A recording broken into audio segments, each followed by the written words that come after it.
той уби Мишо Бирата, 4 милиарда. Защо ще се прави този референдум и защо президента стана пресаташе на политическа партия ГЕРБ, защото това е много важен въпрос. И най-вече сега ще влизам да пия по-едно кафенце с кметовете и областните управители. Мисля, че имаме право да го направим. Тук има хора от Стара Загора, от Пловдив, от Казанлък. Предполагам, че ги обичате и господин Тотев, и кмета на Стара Загора. Така че, момчета нагоре, смело. Бойко! Курво! Бойко! Курво! Бойко! Курво! Бойко изнес! Бойко изнес! Бойко изнес! Бойко изнес! Бойко изнес!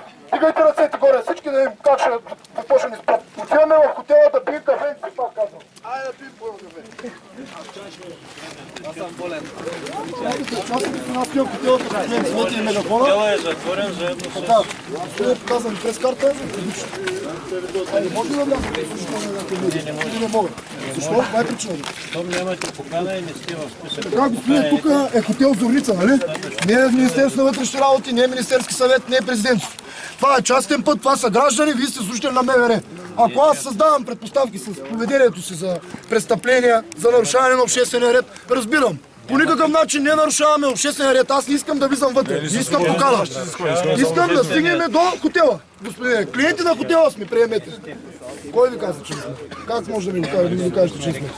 Нямам регистрация, нямам резервация, сега искам да се настаня. Нямам предварителна резервация, сега искам да се настаня в хотела. Защо да нямаме право да влезем? Може да не обясните? Ама аз пак ви казвам, господин, искаме да отидем главно хотел. Не ръкомахам, показвам. Така добре ли е да ги държа? Така добре ли е? Нали не ви пречи сега в момента ръцете? Така може да ги държите. Кога?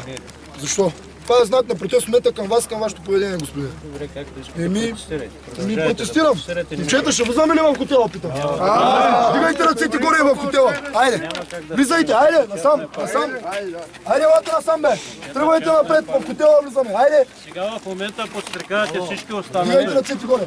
Ще бъдем принудени да ви задържим. Айде, момчета, ви, в България живеем, бе. Свободна и демократична държава, с тия глупости. Айде напред бързо! Отиваме в хотела да пием кафе! Не да се бие с Бойко и с ГЕРБ! Натискайте всички напред! Айде бе, момчета! Така, поемете го е този юнак. Той е готов за отвеждане проем. Няма да го оставим.